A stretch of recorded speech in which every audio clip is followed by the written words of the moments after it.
Hello. If I was a Roman sacrificial goat, I would have bled out correctly on the first time. Hi, I'm Edith.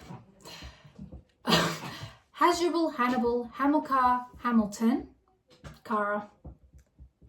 And I'm Lana, and this is the Third Triumvirate Podcast. Today we will be covering, we're still on Unit 3, Area of Study... Unit 4, Area of Study 1. We're going to be discussing the Punic Wars, okay? Do you guys know about the Punic Wars? They're probably one of the bloodiest battles in all of ancient history, and history in general, like, goes down as one of the bloodiest battles, is part of this, and we will be getting to that at some point. It's a war again with Rome and this trade superpower, naval and trade superpower called Carthage. Carthage was low-key running this bitch at the time. Yes. Carthage was a city-state located in North Africa, in modern-day Tunisia, yes. And they were pretty powerful because, yeah, like as Eva said, they basically were a seafaring... They controlled a large percentage of a coastline. Yeah, they were trading with everybody, and because of that, they were like super powerful. They were super powerful. They were super rich. We'll get into the riches later, but yeah, they were very, very rich. So I think we should jump off of where we started last time. Let's end with the Pyrrhic Wars. Pyrrhic. It's Pyrrhic. However you like to say them. I thought it was King Ferris. But there's no PH. Yeah, but you don't need it. I don't know. So it's just... Okay. It doesn't matter how you pronounce the name, as long as you know that Rome won these wars, which basically gave them control of southern Italy, the Greek, what was known as Magna Grecia at the time. Did Rome necessarily win, or did King Pyrrhus win, but like he had a bit of a Pyrrhic victory, resulting in a lot of losses, and when he tried to regain a bunch of stuff, the Roman allies wouldn't join him. Well, that's a good point. The Roman allies were really essential in Rome's winning, and then I think by the end of it, the city-states in Magna Grecia were kind of like, oh, we're kind of scared of this dude, and we're like, well, Rome, you can be our Lord and Savior, just like Jesus Christ. Yeah, but except if Jesus Christ was a city. Exactly. And so I would say, so in terms of how the Punic Wars kind of started off, we'll start with there are three of them. Let's say that. Now we've got the first Punic War, which was between 264 to 241.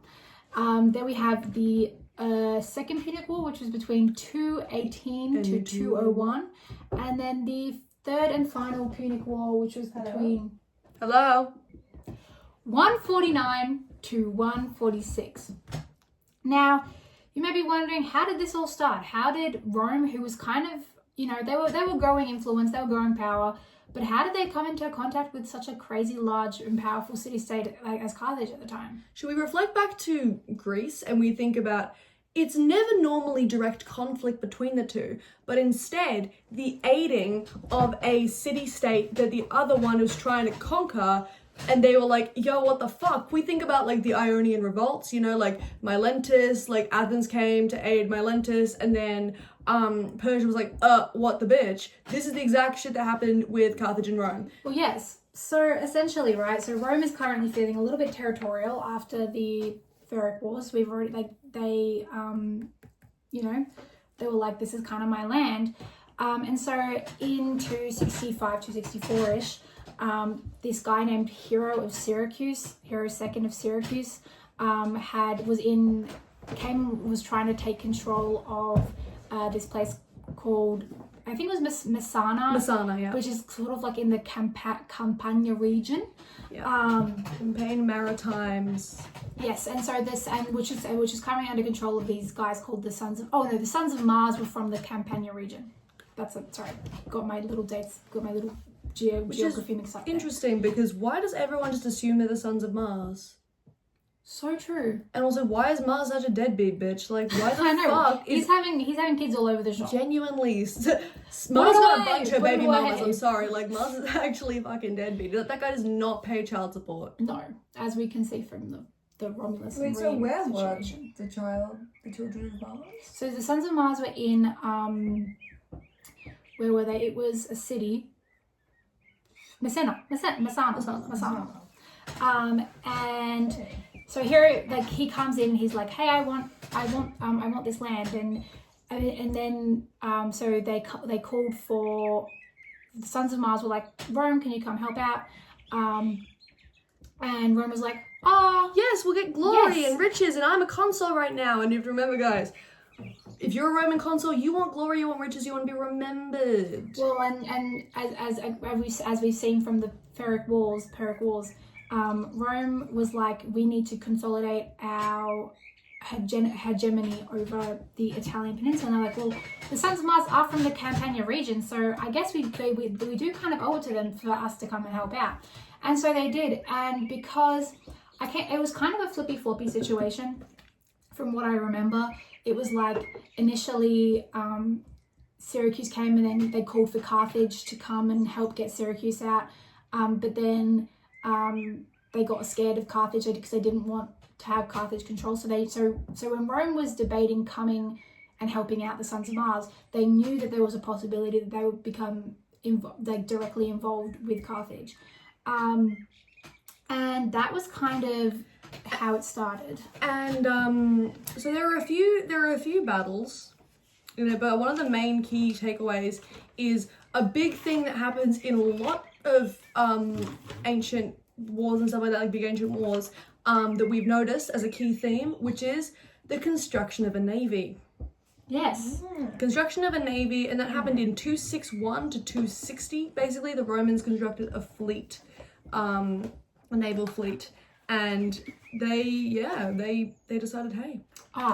So I'm just consolidating what we were saying before, making things a bit more clearer for you guys. So Rome under, what is his name? Appius Claudius Caudex. Don't think we need to know that name, but that's all right. They headed to Messana in 264, and they pushed out both Syracuse and Rome from Messana. Syracuse and Rome. Or his name, whatever his name was. And then they retreated to West Sicily while Romans focused on Syracuse. Then in 263, the Romans persuaded the hero of Syracuse to become an ally, and then they captured some of the cities under Carthaginian control, which basically was like, so Carthage was kind of like, okay, well, fuck you, so we're gonna kind of declare war. Yeah, so like Hamilcar was like, imagine just like, and that guy did not forget about the Romans. No, he was kind of pissed. He was kind of pissed off. He was serving Darius. And so then between 261 and 256, there was a war in Sicily, which was basically just, Rome kind of winning a lot. Carthage was not really having much luck. In 259, they captured Corsica. In 258, they had another naval success in Sardinia. And in 257, they had a third naval success in Tyndaris, this is kind of crazy because keep in mind, Rome just built that navy. Rome just built that navy, and Carthage has been having that navy. It's like they're doing burnouts on the test run. It's crazy. Like, crazy. Bitch, what do you mean? No trial or anything? Carthage was a naval superpower, and they were getting fucked up by the new guy. Yeah. Okay. And so the tide sort of turned, and pun intended. But in 256 to 255, with the war in Africa, so the Romans decided they're gonna play on Carthage's home turf. Yeah, they're gonna take a water down to Africa town. So their fleet is now increased to 250 ships, which was one of the largest military operations in the ancient world. Crazy. And so Rome was having, some success. They had a naval victory at Cape Economos, and then they returned to Rome. And the Carthage was like, hey, let's discuss some peace terms. But Rome was like, no, those peace terms suck. And so they decided to keep fighting. So Carthage hired a bunch of new they met the Romans and They met the Romans in 255, and Rome kind of suffered in that one, I can't even lie. And so then this led on to another war in Italy again, but it was specifically in Sicily between 254 and 241. Sicily doesn't get a break. And in this war, we've seen that Romans have been kind of killing it this whole time. And it's surprising because spoilers, Rome does win the first war. What? But in Sicily, Carthage started having a bunch more successes. They lost another fleet in 253 and then suffered another naval defeat in 249, and they just kept rebuilding their ships, which was kind of nuts. And so then it was actually crazy because by 242 because the Roman state was rebuilding their navy so often, they started having to borrow money from other states so they could build more ships. But by the end, in 241, Carthage made an attempt to send ships. And then the Roman fleet met them, and basically they won the war. They could not continue, and a peace treaty was basically negotiated. But Hamilcar Barca survived this war. It's important to know this because then after this war, he went on a fucking campaign into Spain and like Sicily and stuff like that, and he got stinking rich. Okay, now it's really important. It's hard to like fathom, like in like terms of nowadays, getting so stinking rich that you can fund a war. But that's what the Barcas did. Like they got so rich that back in the day they could literally fund a fucking war. Yeah. It's just crazy. Because Spain at the time was very like what's the word, like heavy had lots of resources and stuff like silver and such. Silver and all that.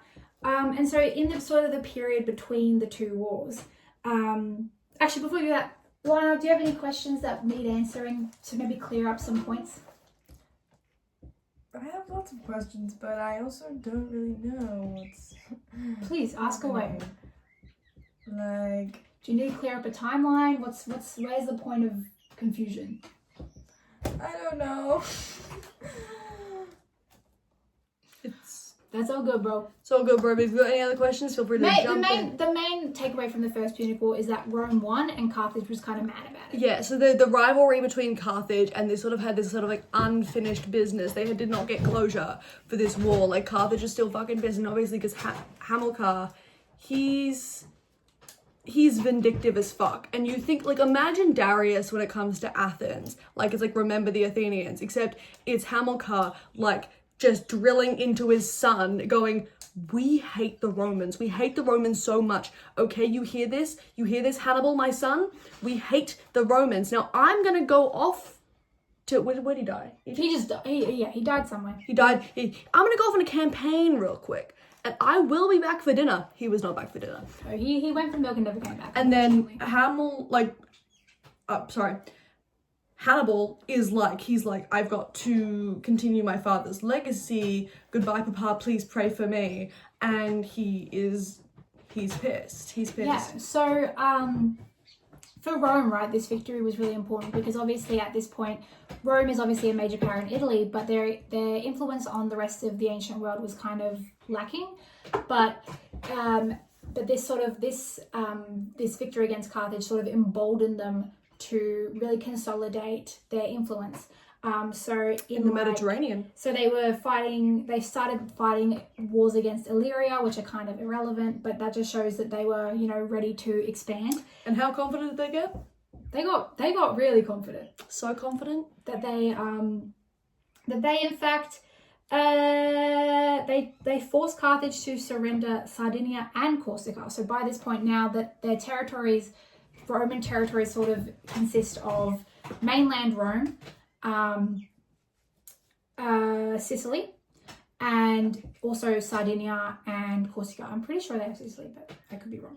But they have Sicily, yeah. But this also, again, sort of furthered the resentment between... But everyone had Sicily at some point, bro. Like, if you think of the son, the Mars being a deadbeat father, bro, Sicily has like 8 kids. Yeah. And like, none of them are getting child support paid. They all just kind of keep getting kidnapped. Yeah, so, and so Rome was like, okay, so we are a crazy military power. And a naval one. So they got the territories in Sardinia and Corsica, but they also did some campaigning in their own territory against the Gauls, if you remember. Do you remember the Gauls? The AOS one. And so now by 219, a year before the Second Punic War starts, basically all of Italy south of the Alps was under Roman control. And remember, where were the Gauls from? That side of the Alps. That side, That side of the Alps not is where this side. I thought they were No. French. They are French. They are Yeah, French, but wait, they're from the what? Alps. So if you think about it on a map, They are from that side of the Alps. That's not French. That was it. And I swear, you just Let's say paid, that but... if you think about Italy, right? They are from the There are the Alps. So the Gauls were sort of running around in like southern that feels wrong. I don't know wherever that was. They're just running around. Up like near where the top of the boot is. Yeah. So the Gauls were kind of in that area, and so Rome pushed them back. So now the Gauls are back in like the French territory, and basically Rome has all of mainland Italy. Wait, so when did the Gauls appear? The The Gauls appear multiple times. So do you remember the sack of Gaul? I remember the sack of Gaul. Sack of Because Rome. they... And so because of that, Rome is like really afraid of Gaul. And so because now that they're and then they involved- joined forces with Carthage. Yes. Okay. Well, and No, then they joined forces with Sardis, didn't they? Not Sardis, I'm sorry, the Neve or wherever it was. The, something like that. No, They- I meant like now. Oh no, well they beat Carthage. No, who So did, what no, are they who did doing? they So join they, forces because with? they're emboldened by their success from The Carthage. Samnites. And so you remember They joined how forces. because of their success in Carthage, right? They've now got the two new territories, Corsica and Sardinia. So they're like, okay, we're a crazy military power. Now it's time for us to push out these pesky Gauls. Make sense? Okay. And That so makes sense. politically, this was quite significant because with this shit ton of new land and territories, they really had to figure out how they were going to administer to these. So in 227-ish, which is a bit earlier, there was a creation of two new praetorships, which basically two new positions. If you can't remember correctly, the praetors were the one below the consul, but they still had imperium, so they had the ability to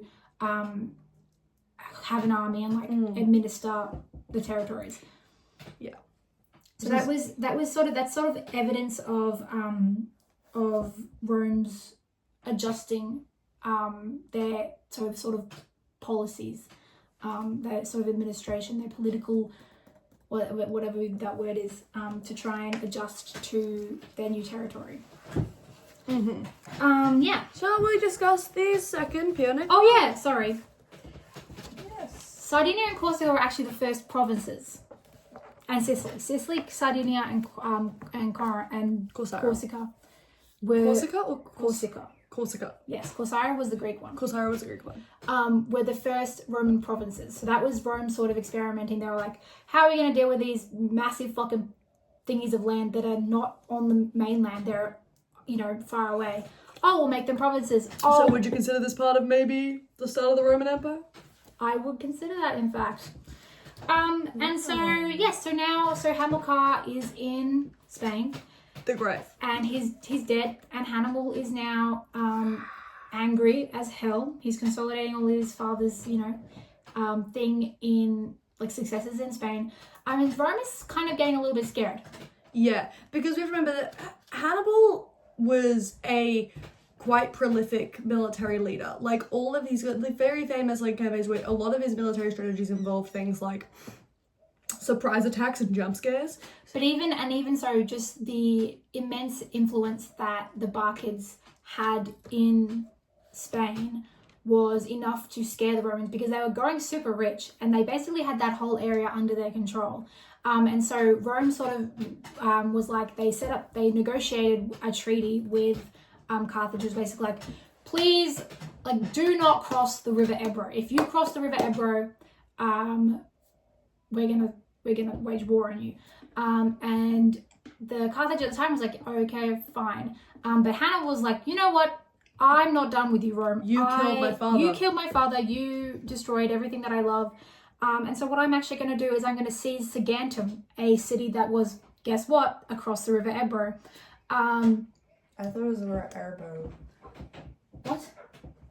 Ebro. Erbo? Ebro. Ebro. So It's an Saguntum. E-boy, but Same thing. it's a 2025 version of an E-boy. Also, Right. Saguntum Saguntum was the very prolific agricultural spot, wasn't it? Like, it was quite an important area for Rome in terms of agriculture. Yeah, well. This is important because it's a lot of kind of flat plains of grain and such. So Hannibal was like, yes, by attacking Saguntum, that will prompt Rome to declare war on us. And he was exactly right, they did. And so from 218 to 201, the First Punic War raged on. Mm-hmm. So let's start off with the first couple of events. We'll start off with between 218 and like 207-ish. We've got kind of two wars going on. One is in Italy and then one is in Spain. So essentially what's going on is Rome sent a couple of consuls, Scipios, guys, this family called the Scipios. They become really important. He sent them to Spain to try and take back some of the cities under Carthaginian control. Meanwhile, Hannibal sent... No, not Hannibal. Hannibal. Hannibal came to Italy and started taking back and started battling with the Romans. Yeah. Here, does that make sense? Do we have any questions? And it's important to remember that consular... Oh, sorry. No, I said I didn't have a question. Oh, okay. It's important to remember the consular power in Rome. Obviously, these are two consuls and they're fighting in two different areas, right? But when the consuls are fighting together in one area, they don't do that thing where, you like share power and discuss and shit. No. They do this thing where they go, hey, we're gonna go my day, your day, my day, your day, my day, your day, my day, your day. And so one consul will be like super like, hey, let's logically figure this out. And the other consul will be like, fight! And then they'll be like trying to undo the actions of each other that they've done yesterday. It's like ridiculous. So because you're meant to check the power of each other. Yes, because the Roman government was sort of characterized by to quote Seneca and Brooks, annuality and collegiality. They were really trying to prevent any consul having too much of a concentration of power. But this led to, same thing that happened in Athens. When you've got a system, when you've got a political system that requires the opinions and the actions of so many people working together, you end up with conflicting opinions and ideas, which can lead to a bit of a faulty, not a very consistent sort of military front. Which was kind of disastrous in Italy. One consul went to Spain and then one consul stayed in Italy. And so let's talk about Italy for now. So Lana, do you have any questions? Anything you want to say? Anything you want to add? Not really. Okay. Is this just when they were building their fleet and Well, no. So they've built their fleet. They've built their fleet. So now they're trying to take back. So they've gone to Spain because you know how the Barkids are all in Spain at the moment. So they're like, okay, so if we are able to take Spain, they'll be able to cut them off at the source. The issue is that Hannibal had decided to also come to Italy, which proved to be quite disastrous because during his time in Italy, he kind of fucked shit up. And you love to talk about Hannibal, so why don't you go ahead? To talk about Hannibal. So we're going to talk about what are we talking about here? So we're talking about the war in Italy. So that includes Canny and so the first, yeah. So I've got the battles written here if you want. Okay, yeah. So Battle of Trebia. Basically, so none of these were Athenian victories, were they?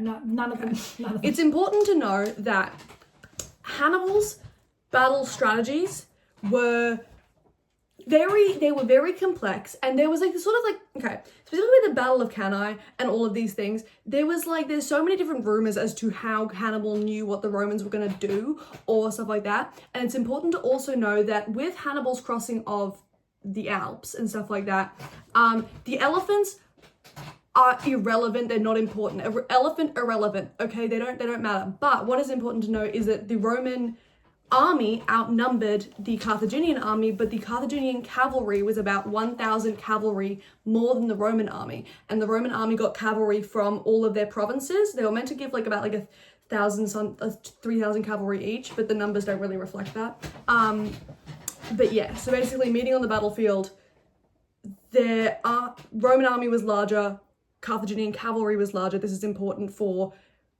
his battle strategies. Also, another thing that Hannibal apparently tried to do twice was trick the Romans into thinking that they deserted their camp by leaving a bunch of silver and gold everywhere and all the fires still on, but they hadn't deserted their camp. But this wouldn't make any fucking sense because, like, you wanted to trick the Romans into thinking that you had deserted your camp by making it look like you were still at your camp. Anyway, don't ask what the fuck whatever Polybius was trying to say there. Well, it worked. Those ones didn't work necessarily. They didn't work, but they the trick that Hannibal used was okay. It's hard to explain, but a lot of the shit that Hannibal would do with like hiding behind bushes, this time he decided not to do that. The Romans would see the Carthaginian army going towards them, right? And they'd be like, oh my god, they're laying a trap. Little do they know, the army's the trap, okay? The cavalry go around, get the Romans, and it happened multiple times. Yeah, so essentially, well, if we do a little bit of a timeline of what's happening in Italy, right? So one of the Hannibal's first success, so he what's the word? He sets down in Italy and immedially starts winning battles. Like literally from the get-go. 218. Like start of the war, 218, Hannibal is taking the piss, honestly. Yeah. And is able to after the Battle of Trebia in 218 take control of northern Italy. And so by in the following year, 217, ish vibes, Italian communities in Italian city-states who are Roman allies have begun to switch sides. This was and Rome was seeing that they were, they were not doing super well. And so what they did, they were like, okay, so our consular system isn't really working. So what we're going to do is we're going to elect a dictator. If you remember, so a dictator, it doesn't happen often, but it was kind of the Roman solution, as we've discussed, when you have a political system that has so many different conflicting ideas and opinions, it's not a very stable. Yeah, you can't really. It's the solution to the democracy's faults in war. Yeah.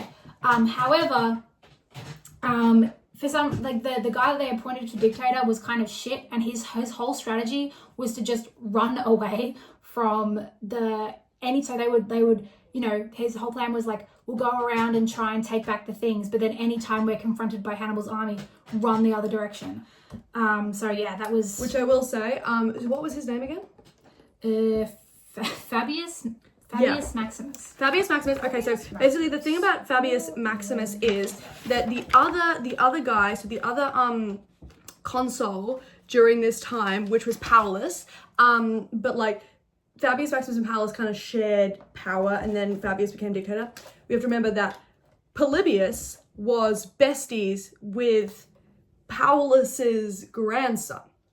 So there is a vested interest for Polybius to make Maximus look bad. Yeah, Just, so but we take this now. We're saying, like Fabius, he kind of did shit.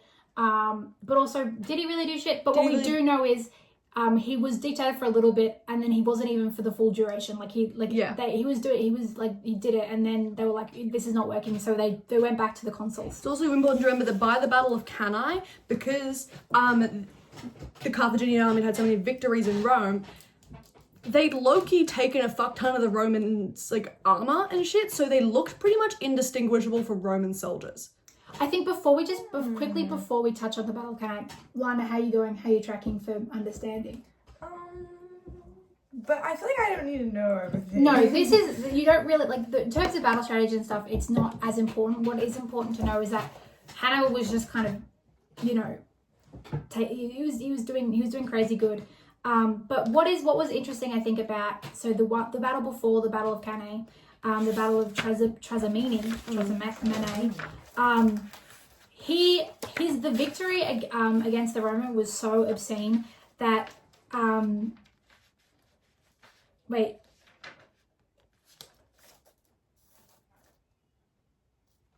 what's it?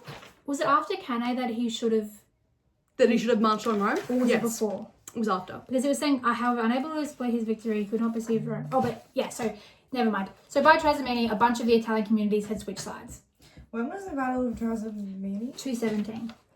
217. But I don't think needing to know the specific dates. I think it's just in the early years of the wars, before Cannae, he was doing really well, and he was able to convince a lot of the Italian communities to switch It's sides. important to know that like the key battle from this is the Battle of Cannae and the Battle of Zama. Those two, pretty much the Battle of Cannae, just because the Battle of Cannae is such a crazy, like, it is historically very important in terms of a military event. But in the terms of actual Rome, it's not really, but it is very interesting. Yeah, if you care about military history. We're talking about, Rome losing, it was really significant. But if the question is more related to like, the significance of the Punic Wars, there's not a lot you can talk about unless want to talk about the loss of men from Cannae. Yeah. Anyway, let's get into which was actually debated a lot, but it should be about, was it 1 and 7? So the battle. We'll just start off by doing a bit of an intro. So Battle of Cannae was in 216. The Sunshine Bus. That was a crazy defeat of the Romans by Hannibal. In fact, because so essentially what happened was the Romans outnumbered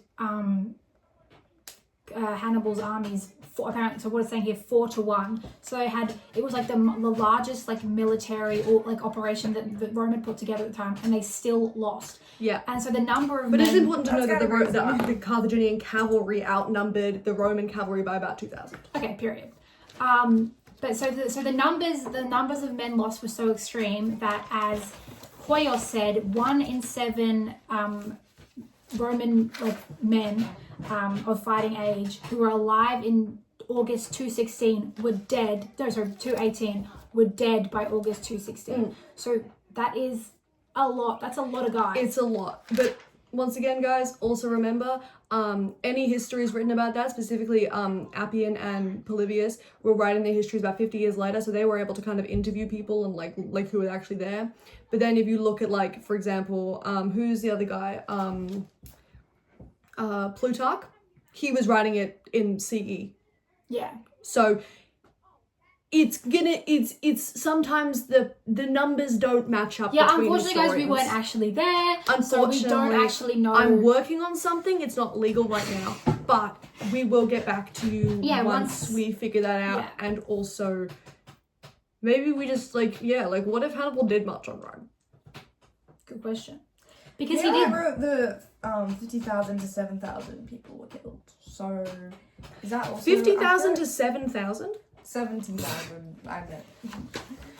Quite possibly. But once again, we literally do not know. Like, I doubt that it would be 1 in 7 and then 50,000, 7,000, because I just don't think that, if we think about the Roman population right now, it would be about roughly, what would you say? Like, I'd say after the Pyrrhic Wars, it was like 2 million. So then it would have become maybe like 3 million, 2.5. Having 50,000 to 70,000 men killed and that being 1 in 7 seems like a ridiculous amount of the population to be in the army. Well, but it was the largest military force that they had sent at this up until this point. Mm-hmm. Yes, that is very true, but I would still hazard a guess that it'd be between the numbers of like. Yeah, they probably are exaggerating. 120. But Loki, okay, let's move on, because we could be talking. We could talk about the numbers that died for like 6 years. The battle was so disastrous. It was a massive blow to Roman confidence. And again, well, as we talked about before, for some reason Hannibal decided not to actually try and take the city, but for every reason he didn't. Rome was probably glad about it by the end, because Rome been on a winning streak, and it was really it was crazy that their naval power was consolidated so quickly, and then they realized, oh fuck, that was beginner's luck, and they started losing a bunch, and they didn't know what to do because Rome believed that they were a divine military force, like they were destined. This was their destiny. And so as a result, because of the massive blow to the confidence of the people, the Senate really put their foot down. So we'll talk about this more later, but the Senate's power was definitely consolidated during the Second Punic War, because they showed such a steadfast sort of rule. So after the Battle of Cannae, They showed public determination, so they banned public mourning and forbade gossip in the streets surrounding the Battle of Cannae. And so in order to raise more legions, Just sounds like Japan. yeah, they armed all males under the age of 16, and they raised 2 more legions by freeing slaves, as well as limiting, and was able to gain more money by limiting the purchasing of luxury items. So obviously while this was really disastrous for Rome, we can see again and again that Rome has been able to adapt and find solutions so they persevere. Adapts and evolves, adapts and evolves, adapts and evolves. But unfortunately, at this time, it was still pretty bad because, while this is all happening, they had no men. Yeah, and also Roman cities were still flip-flopping. They were like, you know what? It seems like a lost cause for you guys. We're gonna go and side with Carthage. So the Romans, instead of trying to defeat Hannibal, because at this point they knew that this was not going to work, they tried to focus on keeping him in Italy, and then putting a greater focus onto what was happening in Spain and Sicily. So we'll backtrack a bit years wise. So as we know, 218 Hannibal went to Italy, and Scipio went to Spain. For the first couple of years, the Romans weren't doing super well in Spain, and eventually, so they worked, but what they were trying to do is basically keep the Carthaginians held down and prevent them from sending reinforcements to Hannibal. In 2011, both Scipios were killed by Hasdrubal. 2011. 2011. Yes, Oh, I remember. 2011. Do you mean? Sorry guys, do 11. Okay. Do 11. Both Scipios were killed, and what then the result of that was this young man named Scipio Cornelius's son was Scipio, later named Scipio. Where it is. Wait. Later named. Sorry. Son of Publius Cornelius Scipio, also named Publius Cornelius Scipio, but later named Scipio Africanus. He went to Spain. Too many Scipios, too many Hasdrubals, too many Hamilcars. It's too much. Anyway, he was granted Imperium by the Centuriate Assembly, went to Spain, took command, and was pretty successful in persuading the Carthaginian allies to swap sides. And then in 209, very significantly, he captured New Carthage. Oh my god! Welcome to New Carthage. It's been waiting for you. Welcome to New Carthage. Welcome to New Carthage. So, as we spoke about before, what was significant in Spain? It had a lot of money.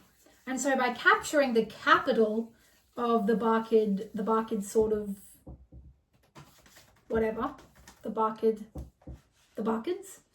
and Carthage, the Carthage forces, they suddenly had access to a shit ton of money and resources. Crazy. And they also saw the opportunity to, what the fuck does that say? Ender?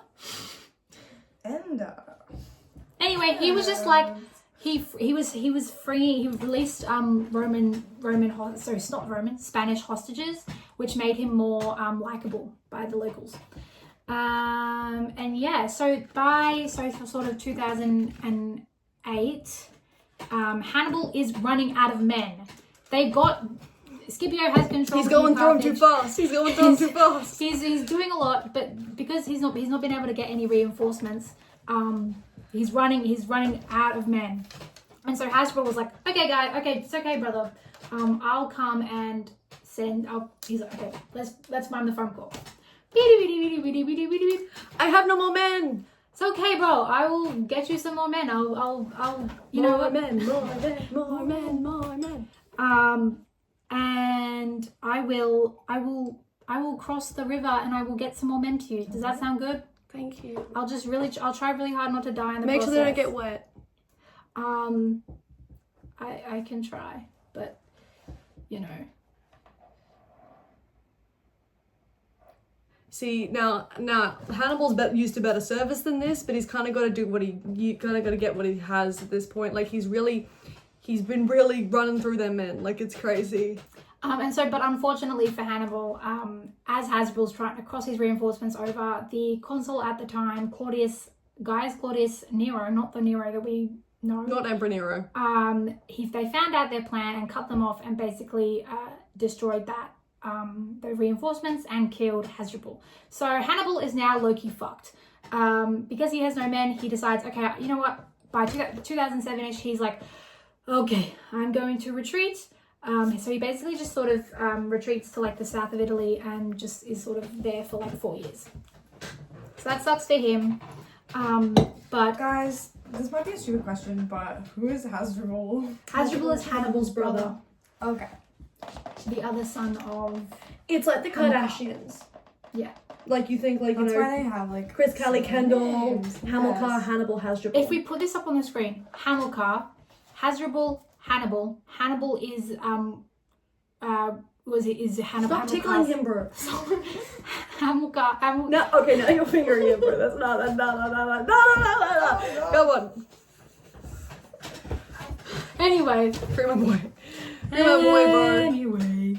That's what having no men does to a guy. Alright.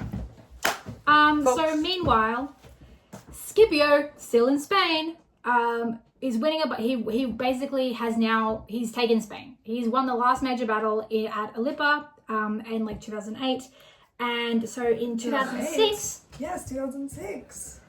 Oh, I feel like we've been doing this all time. I actually think I have. I've fucked myself. In 206 Physically? BCE.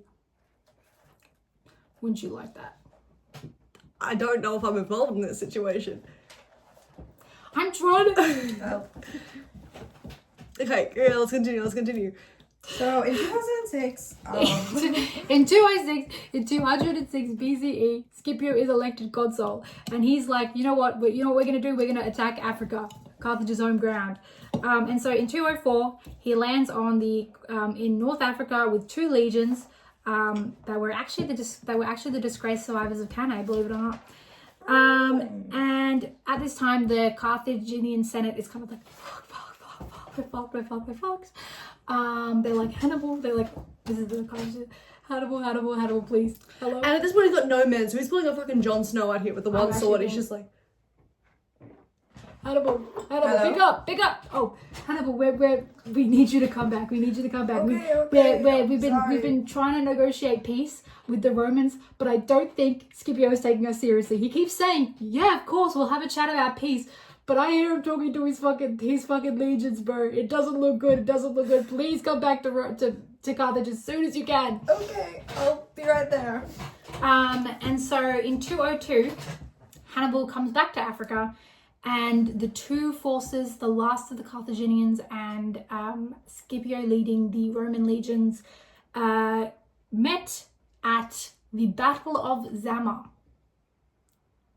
which is a Carthaginian defeat. yeah, They lose. They lose Because this literally is just like Hannibal. He's the only man left. Actually, and you know what? What's funny is Scipio actually uses Hannibal's tactics to win the Battle of Zama. So, LOL, I guess. And so they defeat Carthage, and they sort of pull up a peace treaty that was designed to prevent Carthage from ever recovering. So that the terms of this treaty included Carthage had to surrender all of its territory captured from its capital city and surrounding all of its territory apart from the capital city and then surrounding territory. Had to pay compensation of 1,000 talents for 50 years and hand over everything except for 10 warships. If you guys know how much a talent is, it's a lot. That's like $1 million, I feel. Like like 5,000 talents, that's like, oh yeah, no, just pay us $5 billion a year for 50 years, brother. And then the buck is like, what the fuck? Like, you think about, this is how fucking filthy rich they were. Yeah. Like, they were so rich. Riches in the ancient world were so, like, I don't know, like, they're like different. Like, because shit cost less, but what it was worth was still the same. It was so like, therefore, it was crazy. It was crazy. Because talents was like the heaviest form of measurement. yeah. The heaviest form of like cash. Anyway, and Carthaginians could not engage in any war without Roman permission.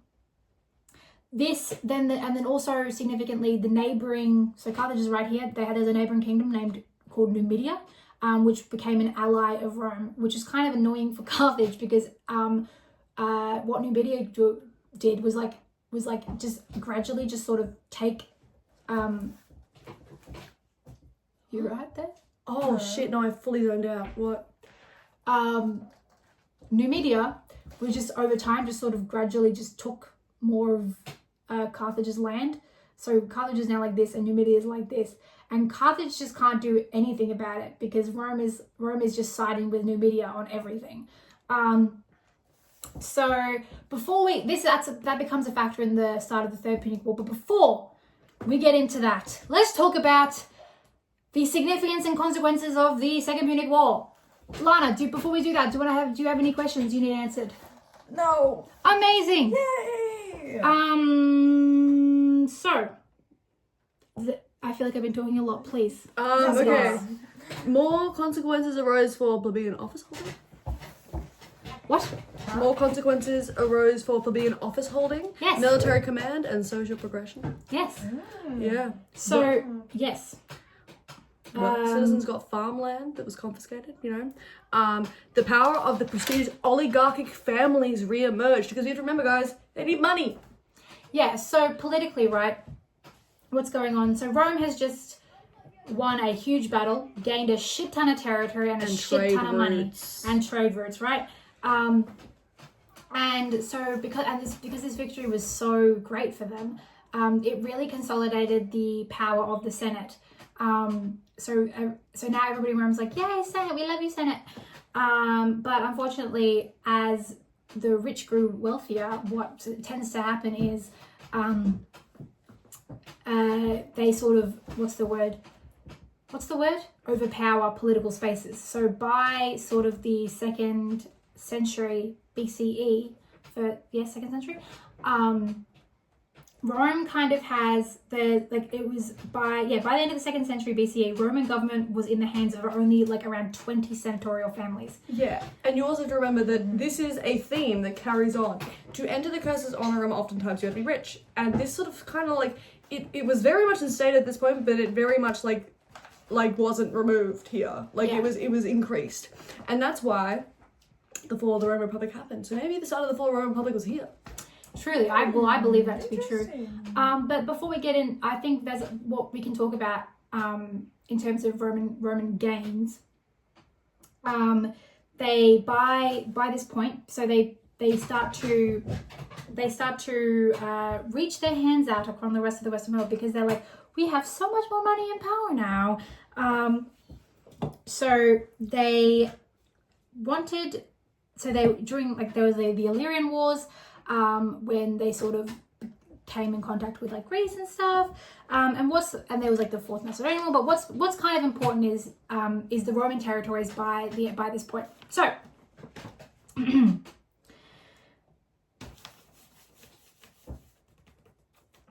all right, Rome.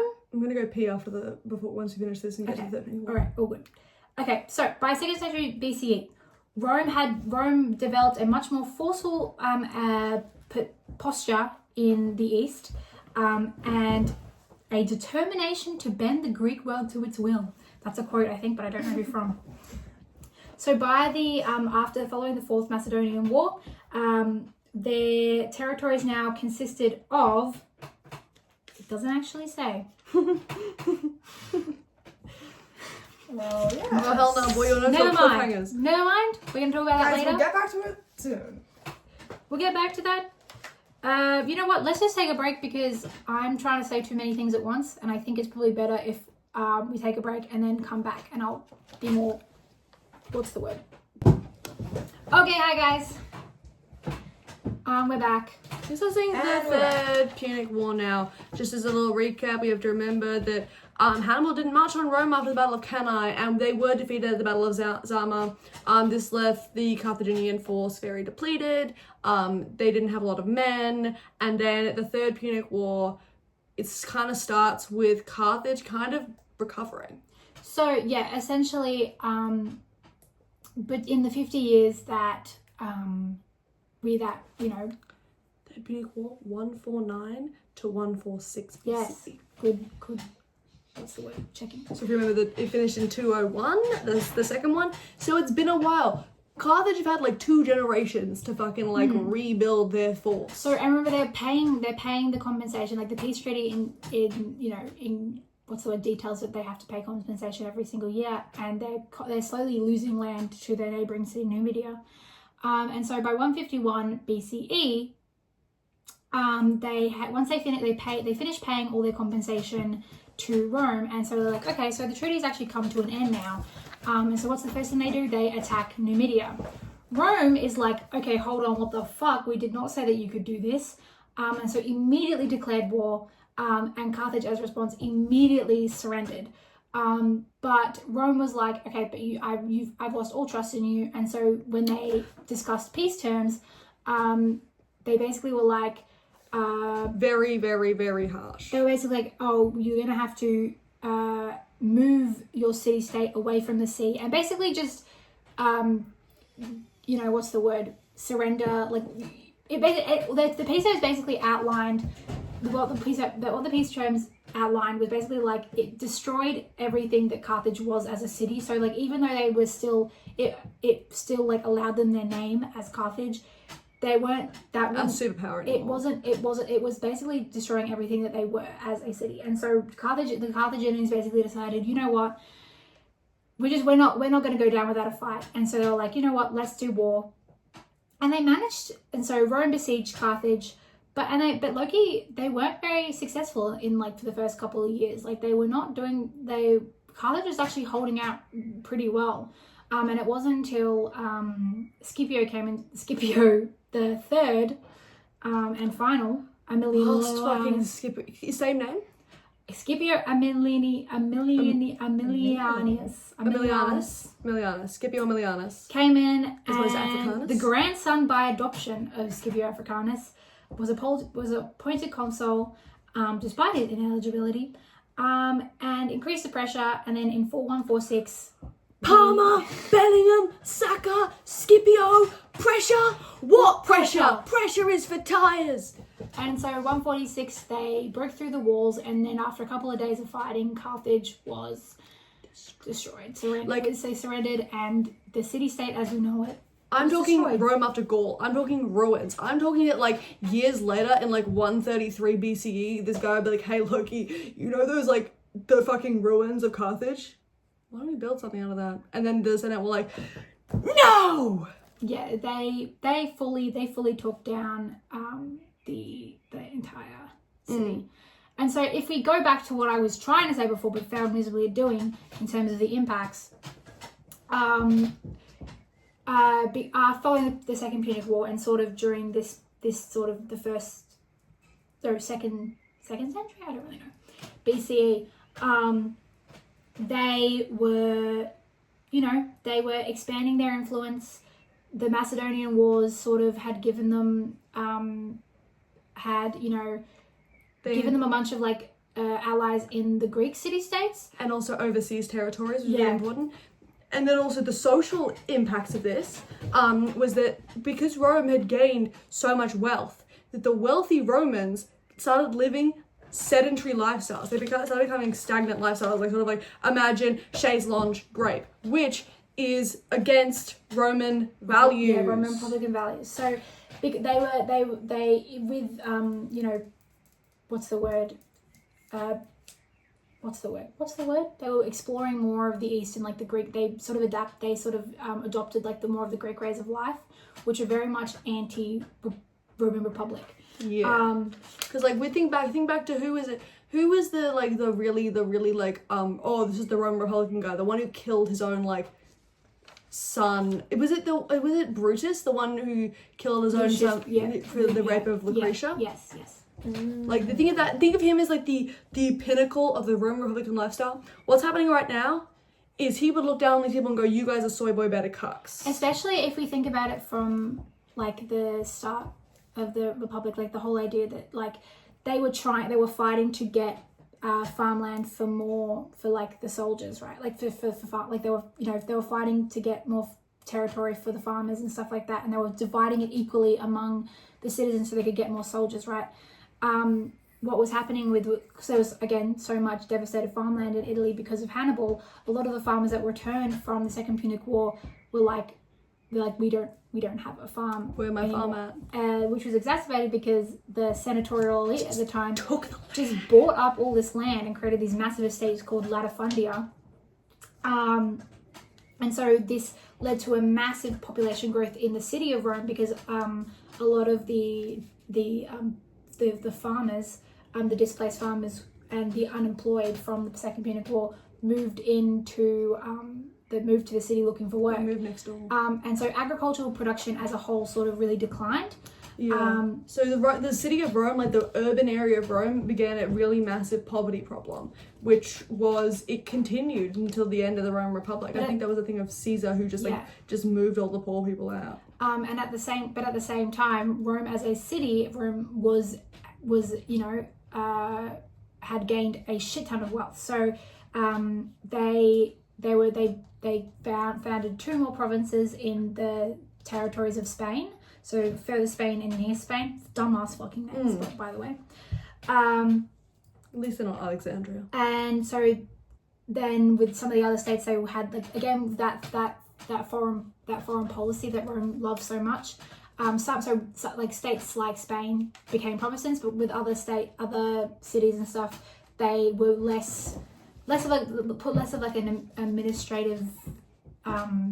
took on less of an administrative role, and we were just like, you're our allies, that's fine. And that was similar to what they did with the Greek states that they sort of made become their allies, following like the Macedonian Wars. Again, like very important. The most important thing to note is that by sort of the end of the Third Punic War, the Roman Empire, it was an empire at this point, now included the former territory of Carthage, Macedonia, Near Spain, First Spain, Sicily, Sardinia, and Corsica. So they've now territories in Africa, Spain, the Mediterranean. Yeah, they're everywhere. They've basically taken control of the entire. Yeah, and so this is a lot of the kind of like, this is one of the things of like the reason of the fall of the Roman Republic is because the actual like government systems weren't set up to handle this level of expansion and this quickly. Like, and even so, like obviously it was like they were able to develop, like adapt their government systems, the political systems, in order to administer these new territories. However, it became an issue when the influx of wealth caused for the senatorial elite to just sort of like take control and like what's the word when you like take it all for yourself? What's it called? Accumulate. Yes. Like accumulate mass amounts of concentrated wealth in one person, which goes against the fundamentals of the Roman Republic. And this is once again shown with like Tiberius Gracchus when he was trying to get his laws passed to make something out of Carthage. The senators were like, no, because I own that latifundia bit. And then this guy was like, but I own that latifundia bit. And so it was a big thing about people trying to pass laws that would actually help the Roman Republic, but the greed of the senators, because they've now this new concentrated wealth, stopped this, and it kind of that was a fatal flaw in the system that created a lot of problems with money, and therefore the increase in like radicalization in terms of government. Yeah, so the instability that sort of, there was a lot of obviously great for the Rome as a whole because they got so much territory and money, but the instability that was sort of caused by it sort of set the grounds for what would be the fall of the Roman Republic, which we will touch on. It's happening now. In the next. Don't we love when the 1% of the population hold majority of the wealth, and that leads to the radicalization of ideas and the start of revolution? Don't we love when political systems are undermined for the sake of populism because of the accumulation of wealth? Yeah, so if you want to check out the next podcast episode, please keep in mind the current political events because you'll start to see that there are quite a few similarities. Quite a few similarities. And if you guys are wondering what happens next and you can't wait for the podcast, I did go over key figures, but I will say that we'll release a podcast with a much more in-depth view and understanding of it with a lot of nuance and discussion as opposed to just me talking at a camera. Yes. But we love you guys. We'll see you in the next one. The triumvirate out.